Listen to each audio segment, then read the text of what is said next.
My favorite was the other day I was talking about gluten, and I was like, this whole gluten thing has turned out to be a devastatingly embarrassing canard. I mean, the more it's studied, the more evidence comes out that gluten is not toxic at all.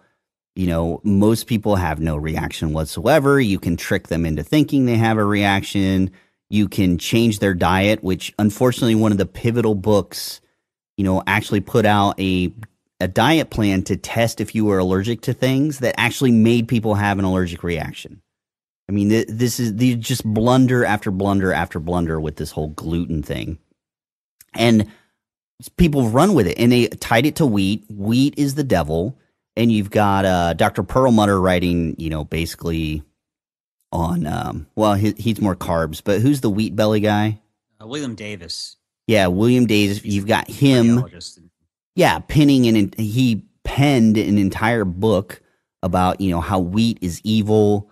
And he gave all these reasons. Most of his reasons, he left out critical information that would be embarrassing for anybody else to put into a book, and leave out some of the things he said, because he talked about the addictive chemicals in wheat, but he failed to mention the only way those would ever reach the brain is if somebody injected them into you intravenously.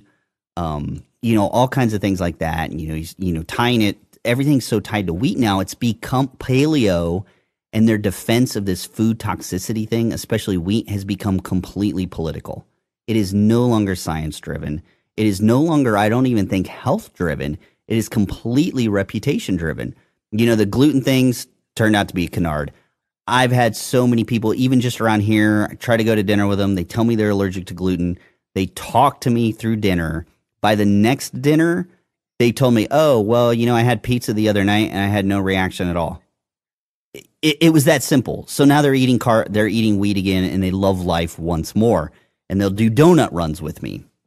It's amazing that the cure for gluten allergy is to just believe that you don't have it. Oh my gosh, how much of a miracle is that?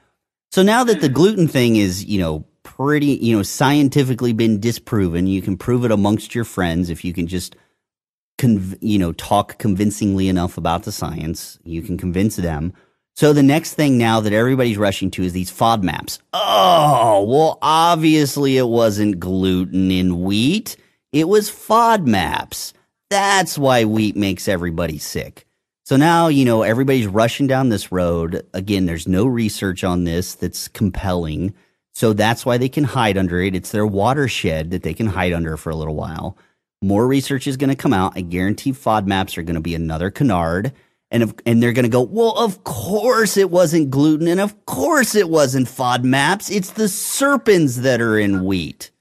So then they'll hide under that watershed, and there'll be testing on the serpents in wheat, which are little protein fractions. And then that'll be another canard. Oh, well, of course it wasn't that. And they're going to keep doing this because they've built an entire career and an entire ideology on wheat. They have no choice anymore other than to come up with bullshit reasons why wheat might be the cause of all the diseases that we see in modern society.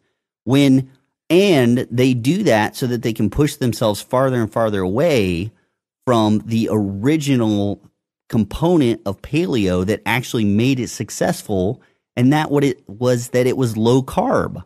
So now they're stuck villainizing wheat so that they can make things like potatoes and rice seem okay to eat, so that they can raise the carb level of the diet and start to make people sick again. It's like, oh my God, this is the most frustrating paradigm I've ever seen in my life. This is so idiotic.